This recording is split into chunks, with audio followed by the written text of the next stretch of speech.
여러분은 여러분의 인생을 바꿀 만한 어떤 귀한 방문을 받아본 적이 있습니까? 윌리엄 홀먼 헌트라는 19세기 영국의 화가가 1853년에 그린 세상의 빛이란 제목의 그림이 있습니다.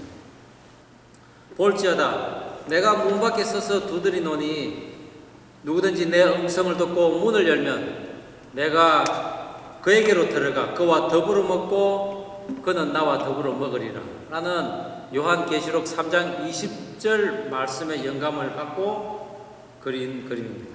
2년 만에 완성한 그림이라고 합니다. 이 그림을 유심히 보면은 그 문에 담쟁이 등불이 무성하게 걸려 있습니다. 사람의 왕래가 없었다는 이야기입니다. 그리고 또 이 문을 보면은 손잡이가 없습니다. 안에서 열어야 된다는 의미입니다. 예수님께서 밖에서 문을 두드리는데 그가 열지를 않는 것입니다. 나만의 세상에 갇혀 살면서 어느 누구에게도 마음의 문을 열지 않고 살아가는 사람에게 지금 예수님께서 문을 열라고 두드리는 것입니다. 마치 내니 두려워하지 말라고 어서 문을 열고 나를 맞이해라는 듯한 그런 모습입니다. 세상의 빛 되신 예수님께서 죄악 가운데 고통당하고 있는 그 인간들을 구원하기 위해서 집집마다 지금 방문하고 계십니다. 이 같은 방문을 받을 때 물론 문을 열고 그 예수님을 영접하는 그런 사람도 있겠지만은 저리 가시오. 나는 필요 없으니 당신과는 아무와 상관없다고 하며 문을 더욱더 꽁꽁 걸어 잠그는 사람도 있다는 것입니다. 그러나 분명한 것은 그 문을 여는 사람은 산다는 것입니다. 그 문을 여는 사람은 문제가 해결된다는 것입니다. 쉼터의 의미를 가진 그 르비딤에 도착했지만은 물이 없자 그들을 인도한 그 모세를 원망하고 돌로 치려는 그 이스라엘 백성들에게 하나님께서는 반석을 쳐서 물이 나오게 하셨습니다. 그리고 곧 이어 그들이 피곤하여 지친 가운데 그들을 공격한 아말렉 족속들을 또한 물리치는 그런 승리를 안긴 하나님이십니다. 하나님의 권능으로 불가능한 일들이 그들이 눈앞에 벌어짐을 그들이 직접 체험했지만은 문제가 생길 때마다 불평과 원망을 하는 그 이스라엘 백성들을 이끌고 가는 것은 여간 어려운 일이 아니었습니다. 모세가 그렇게 힘들어하는 날 어느 한 날 그에게 귀한 손님이 방문을 합니다. 그는 바로 그의 장인 이드로였습니다. 미디안의 제사장이기도 한 이드로가 그의 처와 그의 아들들을 데리고 광야에 있는 이스라엘 진을 방문한 것입니다. 장인이 데리고 온 모세의 두 아들, 내가 이방의 객이 되었도다 라는 의미의 그 게르솜과 하나님께서 나를 도우셨다는 엘리에셀의 이름이 다시 한번 이 성경에서 나타납니다.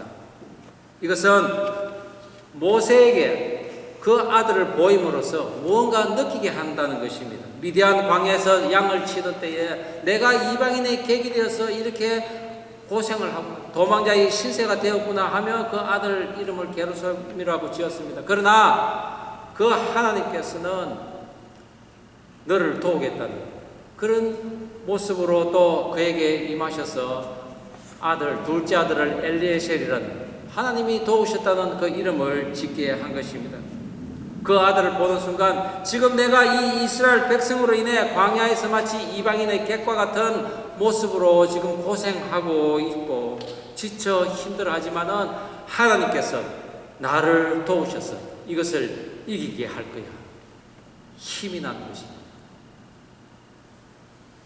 가족을 데리고 온 이드로와 함께 모세는 지금까지 자신이 걸어왔던 그 길을 그리고 그 길 가운데 행하신 하나님의 크신 일들을 이드로와 함께 나누는 것입니다.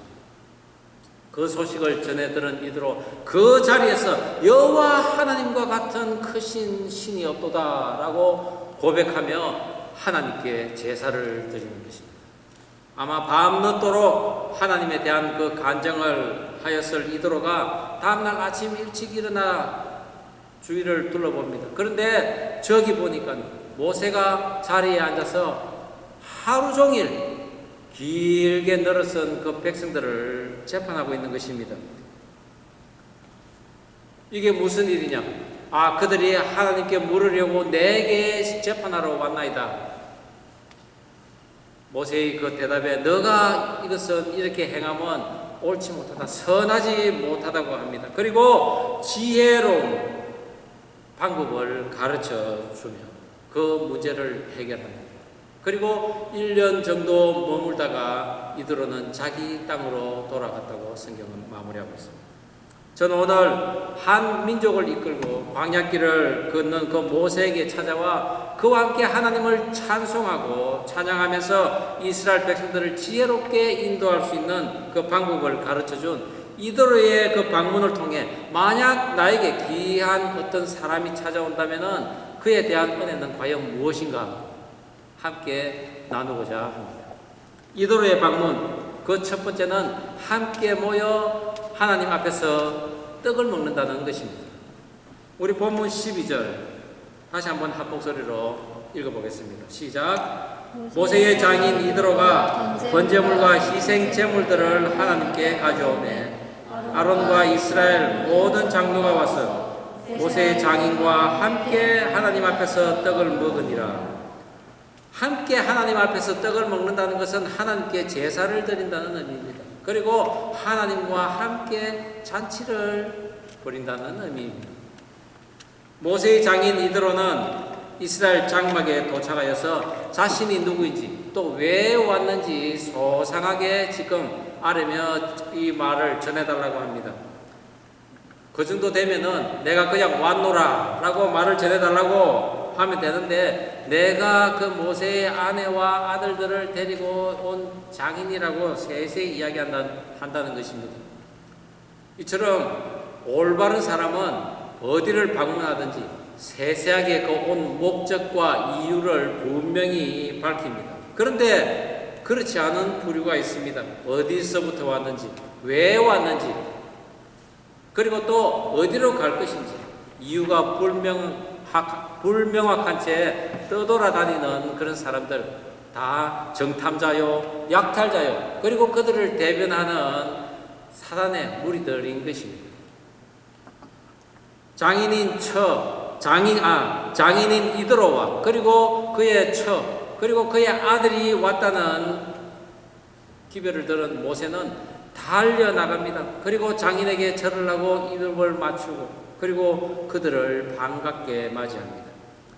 한 민족을 이끄는 지도자이기에 내가 지금 너무 바쁘니 너희들이 가서 얼른 모셔와서 그쪽으로 내 장막으로 드리라고 할 수도 있겠지만은 모세는 그렇게 하지 않았습니다. 하던 일을 모두 멈추고 달려나가서 그 식구들을 반갑게 맞이하는 것입니다. 방문하는 자나 또한 방문 받는 자나 서로가 서로에게 예의를 다하며 기쁨으로 맞이하는 그런 모습을 우리는 배울 수 있습니다. 우리들도 어디에 가든지 또한 누구를 맞이하든지 나의 지위 고하를 막론하고 겸손한 자세로 소상히 나의 방문 목적과 이유를 알리고 또한 그것을 반갑게 맞이할 수 있는 그런 영특함, 지혜로움을 우리는 배워야 할 것입니다. 그것이 하나님의 앞에 모여서 함께 떡을 먹는 선행적 요건인 것입니다. 그렇게 가족들과의 회우를 한 후 그들은 하나님께서 하신 일에 대해 이야기를 나눕니다. 애굽에서의 그 하나님께서 하신 10가지 그 재앙, 곧 이어서 홍해를 가르시고 그리고 광야에서 일어난 수많은 기적 사건들, 이어서 아말렉과의 전쟁 승리 등 이 모든 것들이 미디안 땅까지 전해져서 이드로가 들어서 알겠지만은 길에서 당한 모든 이런 고난과 하나님께서 하신 일들을 직접 그의 사위인 모세의 입을 통해 들은 이드로는 크게 기뻐합니다. 그리고 선포합니다. 여호와를 찬송하리로다. 이제 내가 알았도다. 그가 신 중에 가장 큰 신이로다. 말로만 듣던 이스라엘의 하나님을 인정하며 그 권능의 하나님을 찬송하는 것입니다. 아브라함의 후처 거두라의 후손이었던 이드로는 야훼 하나님을 믿는 사람은 아니었을지라도 조상으로부터 그 하나님에 대해서 듣기는 들었을 것입니다. 더군다나 사위인 모세가 떠나고 난 이후에 들려온 소식들, 그 소식들로 인해서 하나님에 대한 그런 역사하심을 듣기는 들었지만은 직접 모세에게 듣고 나니 그와 같은 참신은 없다고 고백을 하는 것입니다. 여호와에 대한 간정이 지금 이드로를 다시 한번 변하게 하는 것입니다. 내가 알았도다. 이 알았다라는 히브리어 야다라는 단어는 경험했다는 의미를 또한 가지고 있습니다. 그래, 모세 자네 말을 듣고 나니 그 하나님을 내가 경험했다는 것입니다. 이것은 자네 말을 들어보니 마치 내가 경험한 것과 같은 기분이야 라는 것이 아니라 예전에 내 인생에 있어서 자네와 같이 그런 힘든 고난이 있을 때 기적과 같이 나에게 찾아와서 누군가 나를 찾아와서 동일하게 나를 구원한 사건들이 있었다. 내가 그것을 동일하게 경험했다는 의미인 것입니다. 비록 경우는 다르고 사람은 다르지만 같은 하나님이 거기에 계셨다는 것입니다. 우리에게도 마찬가지 아니겠습니까? 과거에 우리가 교회를 다니지 않을 때가 있었을 것입니다. 그때 나에게 어려운 일이 있을 때 그 하나님에게 어떤 절대자에게 기도를 했는데 수많은 위기 상황에서도 내가 구출된 그런 경험이 있었을 것입니다. 그때는 원리는 잘 모르지만은 내가 구출되었다는 것입니다. 그런데 저 또한 그런 많은 경우가 있었지만은 제가 하나님을 믿고 나니 그때 하나님께서 나를 건지셨군요. 그때 계셨던 분이 주님이셨군요 라는 고백이 저는 저절로 나왔다는 것입니다. 여러분 중에서도 아직 하나님이 누구시며 예수님이 왜 이 땅에 내려오셔서 십자가를 지셨는지 이유를 잘 모르는 사람도 있을 것입니다. 그러나 내 주위의 사람으로부터 그 하나님의 역사하심, 그 하나님의 행하신 일, 그것을 듣고 내가 이제 알았도다, 내가 이제 경험했도다 라고 선포하는 그런 은혜가 있기를 바랍니다. 그 하나님을 동일하게 우리도 경험한 것입니다. 마태복음 13장 16절에도 너희 눈은 봄으로 너희의 귀는 들음으로 복이 있다고 했습니다. 믿음은 들음에서 나며 들음은 그리스도의 말씀으로부터 말미암느니라고 했습니다. 하나님의 말씀을 듣고 그 하나님을 경험하는 복이 있기를 주의 이름으로 축원합니다. 그런 감사가 있자 장인 이드로는 번제물과 희생 제사를 여호와께 드리며 이스라엘 공동체들과 함께 하나님 앞에서 떡을 먹습니다. 원래 이방인들은 유대인들과 함께 떡을 먹을 수가 없습니다. 그러나 이 이드로는 이방인으로서 하나님께 제사를 드릴 수 있고 그 떡을 먹을 수 있던 그 이유가 전능한 야훼 하나님을 믿고 인정하고 그 하나님이 바로 나의 하나님이라고 경험했다고 선포한 이유인 것입니다.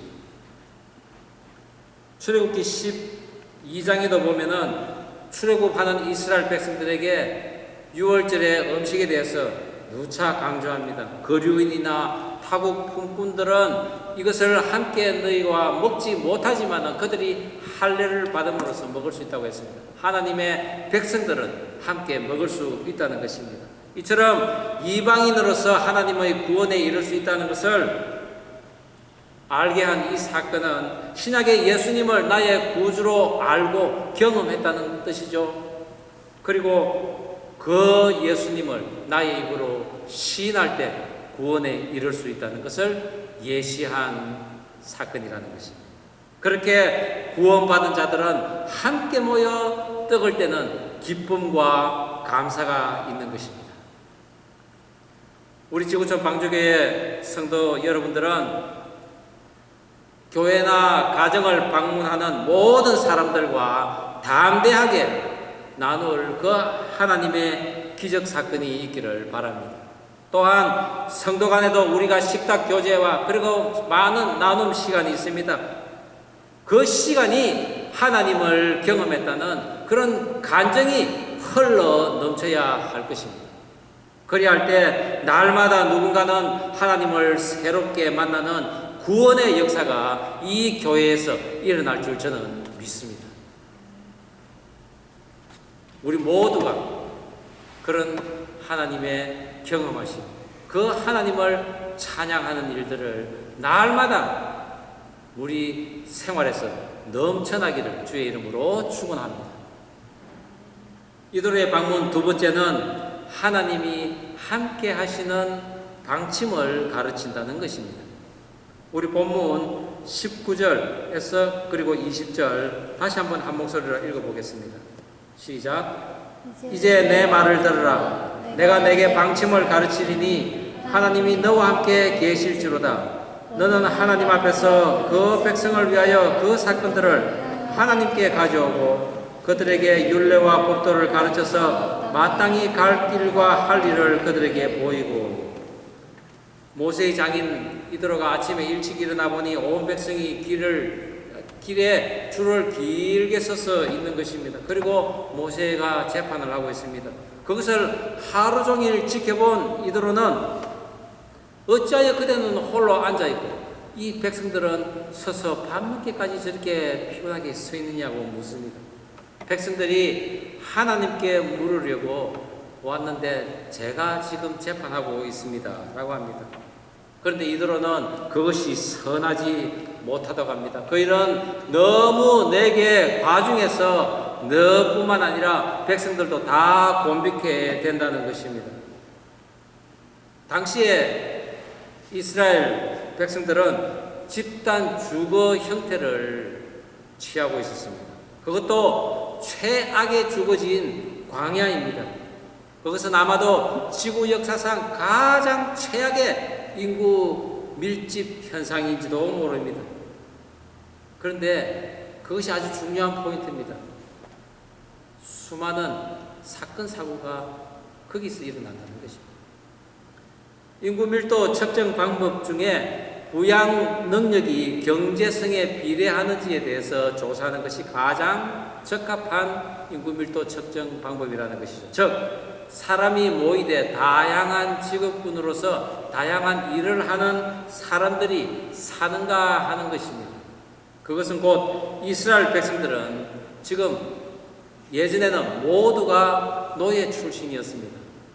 똑같은 일을 했다는 것입니다.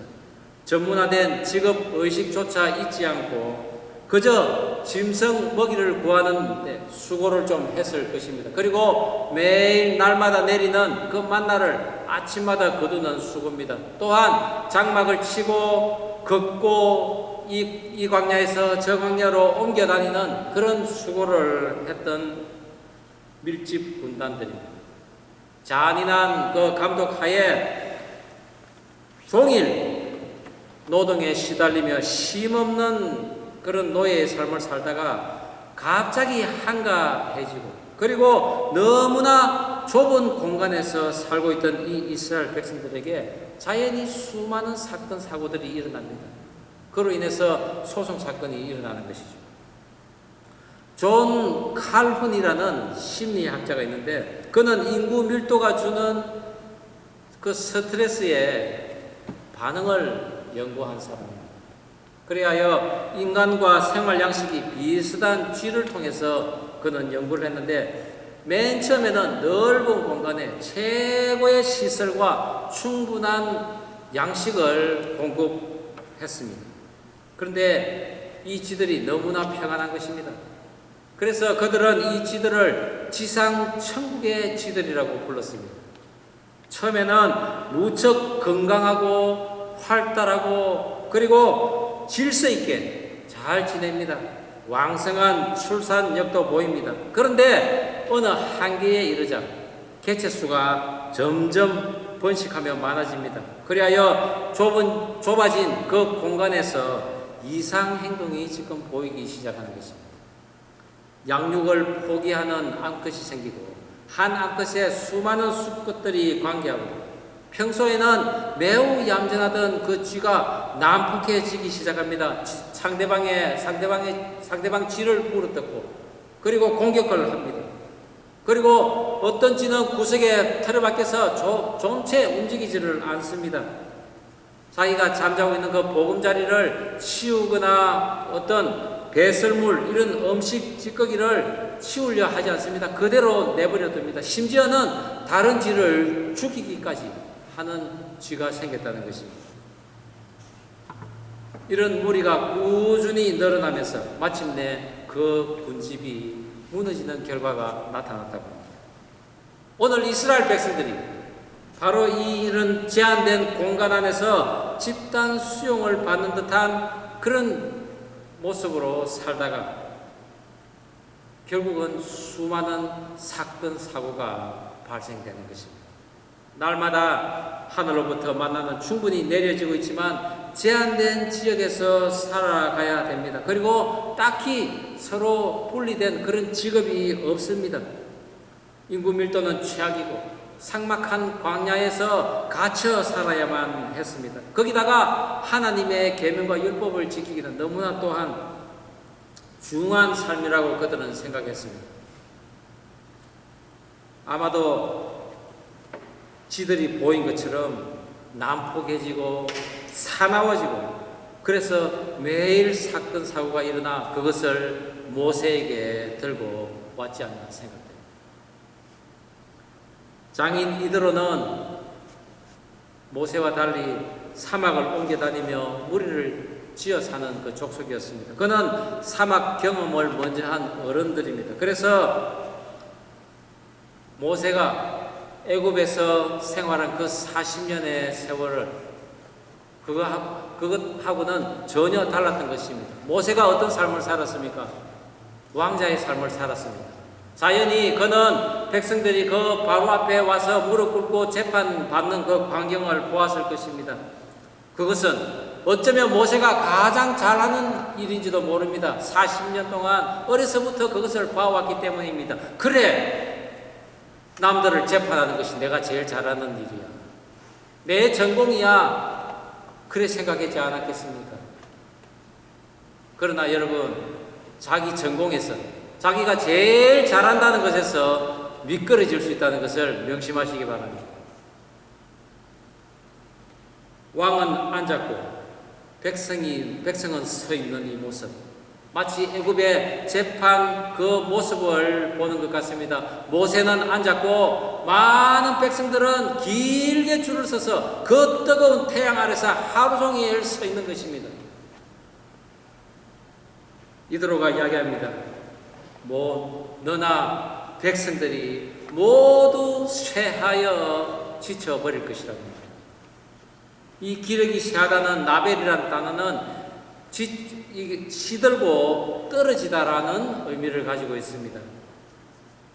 그래, 너가 재판하는 이 모습 정말 꽃처럼 화려하게 보일는지는 모르겠지만 시간이 조금 지나니까 그것은 시들고 떨어지는 꽃과 같은 모습일 수밖에 없다는 것입니다. 그리고 그것은 결코 선하지 못하다, 즉 능률적이지 못하다고 이들은 이야기합니다. 백성들이 걸핏하면 자기를 원망하고 폐악을 부리는 것을 보면서 자신이 그들을 광야로 인도했다는 일말의 그 책임감 때문에 최선을 다하려고 하는 그 모세의 수고, 장인 이더로는 효율적이지 못하다, 선하지 못하다고 합니다. 그래서 그것으로 말미암아 결국은 하나님의 백성들이 하나님께서 인도할 능력이 없어서 광야에서 다 쓰러져 버렸다고 주변 이방국들을 모두가 손가락질할 것이라고 그렇게 이야기한다는 것입니다. 마침내 이드로는 모세에게 방책을 알려줍니다. 백성들 가운데서 제덕을 겸비한 자, 즉 하나님을 두려워하고 진실되며 불의를 싫어하는 자들을 선별하라는 것입니다. 그리하여 그들 중에 1000부장과 100부장과 50부장과 10부장들을 뽑아서 백성들을 재판하고 그들이 감당하지 못할 큰 것을 너에게 가져오게 해서 너가 재판하라고 합니다. 그러나 이 모든 일을 하되 내 마음대로 하지 말고 하나님께서 좋게 여기시고 허락하시면 내가 결정해라는 것입니다. 이드로가 내가 그런 지혜가 있으니 내 말대로 하는 것이 아니라 네가 결정해라고 하는 것입니다. 그것은 무엇입니까? 하나님 앞에서 가져가서 하나님의 허가를 받는다는 것은 무엇입니까? 기도해라는 것입니다. 기도하지 않고 마음대로 재판하면은 큰일 납니다. 우리도 마찬가지입니다. 어느 사람들을 판단하고 정죄하는 것 결코 내 마음대로 해서는 안 되는 것입니다. 기도 먼저 해야 하는 것입니다. 광야에서 적당한 일이 필요했던 이 이스라엘 백성들에게 모범이 되는 자들을 뽑아서 각 그룹들의 리더를 삼아 이제 그들을 돌보고 율법을 가르치고 또한 그들이 가야 할 길을 스스로 가게끔 만든 이 이드로의 지혜로서 6만여 명의 지도자들이 선발된 것입니다. 이 행정 개편으로 단체로 무리를 지어서 모세에게 대항하여 폭도로 변했던 그들이 이제 리더의 위중함에 공감을 하기 시작하는 것입니다. 그리고 자기 소속의 사람들을 통제하고 그러나 한편으로는 독려하고 그들을 돕는 작은 그룹의 리더로서 이제 발돋움한 것입니다. 이 조직 개편은 앞으로 광야의 삶을 질서 있게 살고 그리고 각 12지파별로 조직의 그 단결과 선한 경쟁력으로 그 길을 이제 걸어가게끔 한 것입니다. 그것이 곧 조직을 사랑하고 그것을 조직을 위해 헌신하는 하나님의 뜻 안에서 살아가게끔 한 것입니다. 거기다가 이제 그들이 차지해야 할 그 가나안 땅에 들어가서 그 거류민을 물리쳐야 할 거대하고 거룩한 전쟁을 위해 그들이 준비되고 있는 모습을 보이는 것입니다. 이런 중요한 행정 개편을 하나님께서 왜 모세에게 직접 하지 않고 이드로에게 시켰는가? 이드로가 그 광야까지 찾아가서 하나님을 진정으로 잘 알지 못하는 그 이드로를 통해서 말씀하셨는가? 곰곰이 묵상을 해보았습니다. 그것이 바로 하나님의 감춰진 비밀이요 하늘로부터 오는 선물인 것입니다. 나중된 자가 먼저 되는 것, 먼저 된 자가 나중되는 것입니다. 우리가 신앙이 깊다고 또한 신앙생활 오래 했다고 남들 앞에서 나서서 지휘하는 거 결코 아닙니다. 누가 하나님의 뜻을 받듭니까? 하나님의 영이 함께하는 사람이 그것을 받들어 보십니다. 우리가 하나님을 영접하게 되면은 하늘의 그 영을 받게 됩니다. 물론 하나님의 나라는 영에 있다고 하지만은 우리의 생각 속에서 일하시는 그 하나님의 그 지혜가 임하게 된다는 것입니다. 하나님이 보내신 그 이드로 하나님을 찬양하고 하나님을 제사 드리고 그리고 하나님의 공동체와 함께 떡을 떼며 그 하나님을 찬송하자 마침내 그에게 하나님의 영이 임하게 되고 그리고 이스라엘 공동체를 위해 일을 할 수 있는 그리고 그것을 위해 지혜를 하나님께서 주신 것입니다. 이것이 바로 하나님을 영접하면은 달라지는 그 영의 세계와 하나님이 함께 하는 그 사람을 통해 하나님께서는 일을 하신다는 것을 우리는 알게 된다는 것입니다. 하나님의 일은 효율적으로 하는 것이 가장 선한 것입니다. 그것은 육체적 한계를 우리가 스스로 인정하고 너무 중한 모욕을 하지 말고, 또한 남들에게도 그런 것을 시키지 말고 지혜롭게 하나님의 뜻 안에서 행해야 한다는 것입니다. 예수님께서도 2인 1조로 70인을 보내서 전도를 하게 하셨습니다. 그리고 하나님의 사역을 시작할 때도 12제자를 부르셔서 그들에게 사명을 주셨습니다.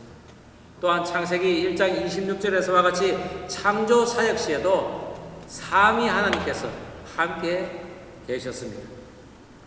세상적으로 탁월하며 전쟁에 능하고 제사장직에 충실하지만은 여호와에 대한 희미한 기억과 또한 들은 말들을 전적으로 믿지 못하는 이드로와 같은 사람들이 이 세상에는 너무나 많이 있습니다. 그런 사람들이 내 주위의 가족일 수도 있고, 또한 친척일 수도 있고, 이웃일 수도 있고, 내 직장 동료일 수도 있다는 것입니다. 자신의 장인이 탁월하다고는 알았겠지만은 하나님의 공동체에 그렇게 위대한 공로를 할 수 있을 것이라고는 전혀 예상치 못한 이 모세를 보면서 우리는 과연 어떻게 해야 하나? 우리의 가족, 그리고 내 주위에 놀랍고 위대한 일을 할 사람이 있나 없나 살펴보는 것입니다. 그리고 그런 사람을 있게 해달라고, 그런 사람을 내게 보내달라고 우리는 기도해야 하는 것입니다. 돌출하다, 탁월하다라는 그 의미의 이드로는 또한 다른 이름이 있었습니다. 바로 르우엘입니다. 하나님의 친구, 전능자의 친구라는 뜻입니다. 탁월한 제사장이며 전능자의 친구인 이드로가 방문함으로써 하나님의 영광이 다시 나타나고 모세의 고민은 해결되었으며 이 이스라엘 백성들은 군대와 같은 체계를 갖추며 저 승리할 수 있는 가나안 땅으로 진군하는 역사가 일어난 것입니다. 그렇다면 과연 오늘 우리를 방문할 귀한 손님, 전능자의 친구는 누구입니까? 우리를 죄에서 구원하신, 우리에게 영원한 생명을 약속하신, 언제나 찬송 받으실 분, 지혜의 왕이시요 우리를 친구라고 불러주신 그 예수 그리스도의 방문을 우리는 사모해야 할 것입니다. 왜냐하면 그분이 우리의 인생을 송두리째 바꾸실 것이기 때문에.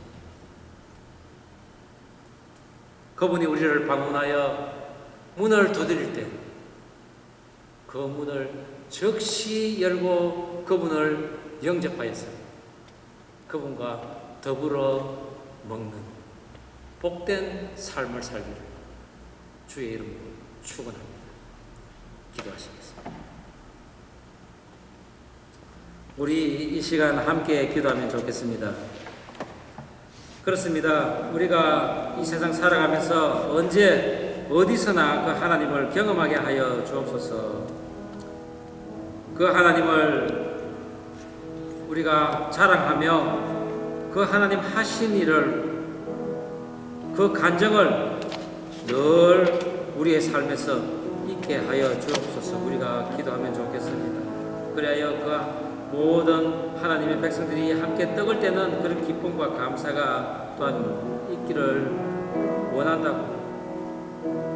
그리고 무엇보다도 우리에게 어려움이 있을 때 그 하나님의 방침을 듣게 하시고 서로 연합하여서 선을 이루게 해달라고 우리가 함께 기도하면 좋겠습니다. 우리 다 함께 기도하십시다. 하나님 아버지, 주신 말씀 말씀을 감사합니다. 그렇습니다. 우리가 언제나 살아가면서 하나님을 경험하게 하여 주시옵소서. 그리하여 그 자리에서 하나님을 선포하고 그 하나님을 자랑하는 그런 역사가 일어나게 하여 주시옵소서.